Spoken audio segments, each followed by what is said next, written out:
Hello and welcome to a new episode of our video series Coming Home, live after semester at sea.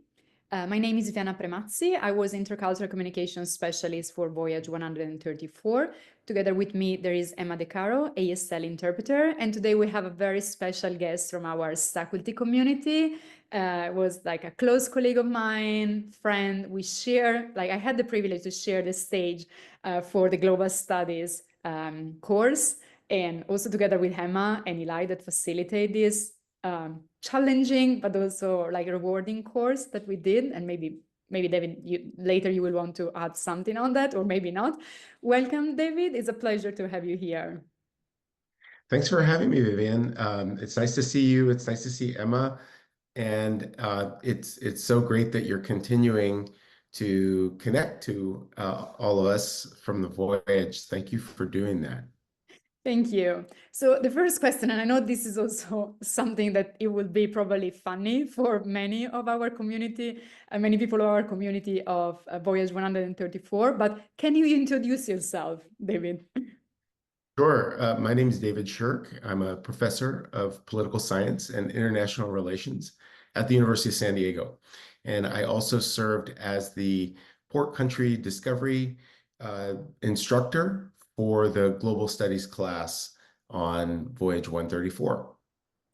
Thank you. And so for the people that were not on our voyage, actually, the affiliation of David was also one of the questions in the final exam for global studies. So, and that was a very funny story that if you want, you can connect with us and we can share with you. So David, also for faculty or staff or people interested in semester at sea, my first question is actually if you want to explain to people that have no idea what is semester at sea, and then if you want to add actually what was semester at sea for you. Great, yeah. And it's interesting because this is a question I'm getting a lot now that I'm back and sporting semester at sea gear and material pretty much every week at least. People are saying, oh, what's this semester at sea? So semester at sea is a program that dates back to the 1960s that has the idea of taking faculty and students out into the field, out into the world to learn about different places around the world, learn about international issues by traveling at sea and visiting different countries. In our case, the voyage was a 105-day trip from Western Europe to East Asia via by going around the continent of Africa. And in the process, we got to visit 10 different countries, typically being at sea for 6 to 8 days and being on land for 5 or 6 days, getting to know a little bit about each place that we visited. For me, this was an incredible opportunity to learn about different parts of the world that I typically study. I'm based here in Southern California at the University of San Diego, and I've done a ton of work and a ton of traveling in the Americas, and only a little bit of traveling, relatively speaking, in the 3 places that we visited: Europe, Africa, and Asia. So for me, it was a great opportunity to learn and grow as an instructor, as a professor. It really helped to inform my research and my teaching in lots of ways that I think will continue to unfold for me over many years. And it was also a fantastic opportunity for me because I was traveling with my family, my wife, and our 14-year-old son and our 12-year-old daughter. Yeah, amazing. And maybe you will tell us more later. So then we disembarked in Bangkok in December 2024. And now it's a few months that we are back. What do you miss the most about semester at sea? You know, I think there's so much, but there's a uniqueness to the community that forms when you are traveling with people. And I think that's true of any travel experience.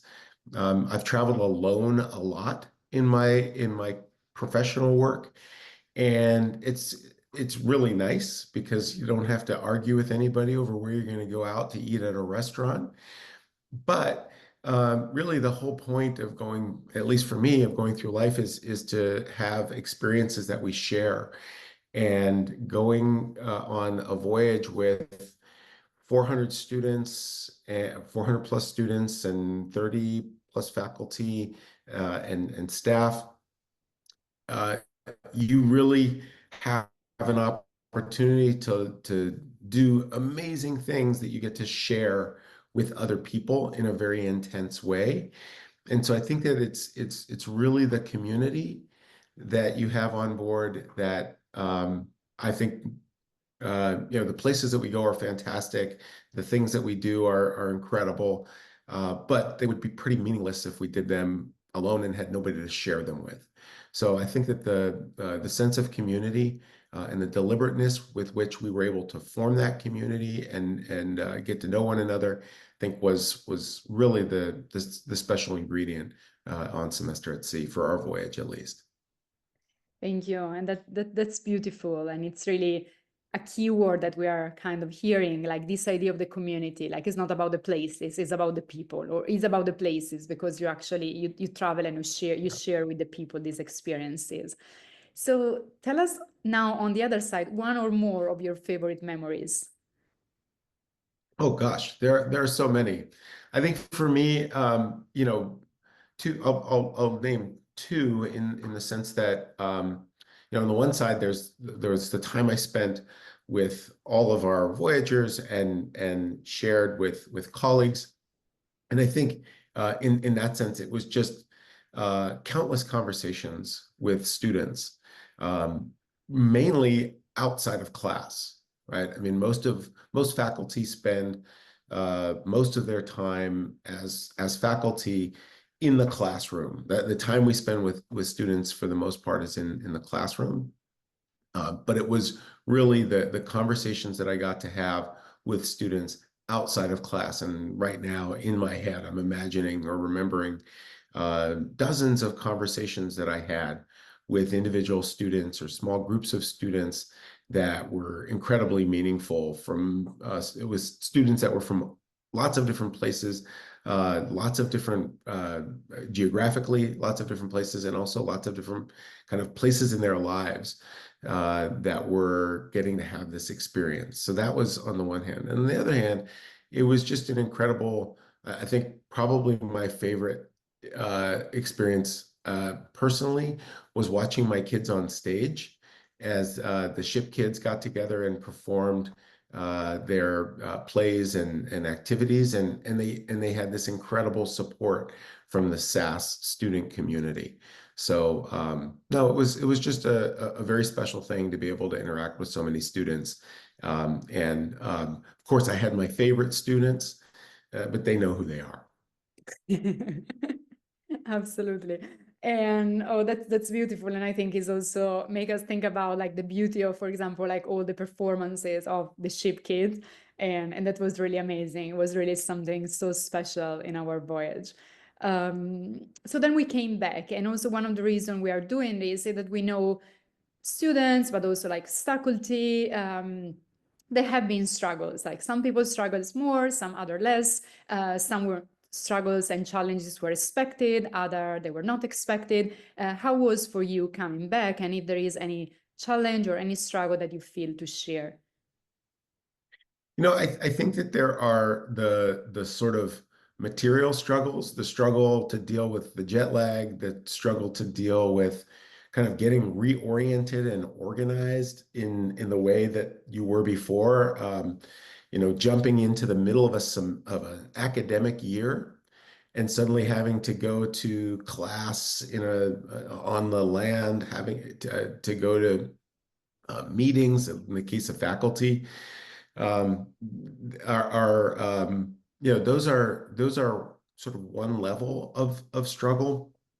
I think the bigger struggle is the struggle of processing experiences that were very deep and very meaningful, but that happened in a very short period of time. And really, I think having traveled over many years to different places, I think one of the things that you have to realize is that you don't go through an experience and then the experience is over.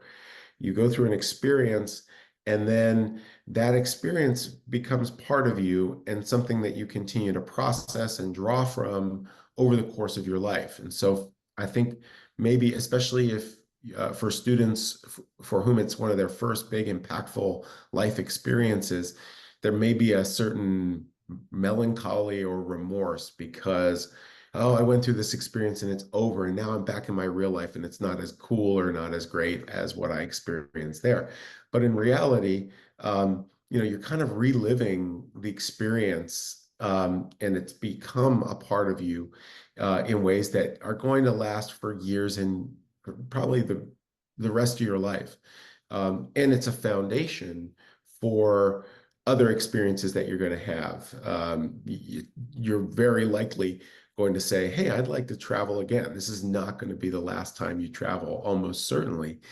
It's probably whetted your appetite for further adventures. So I think it's important to have a mindset and a framework that this experience was a great foundational experience for the other experiences that we're going to have in life.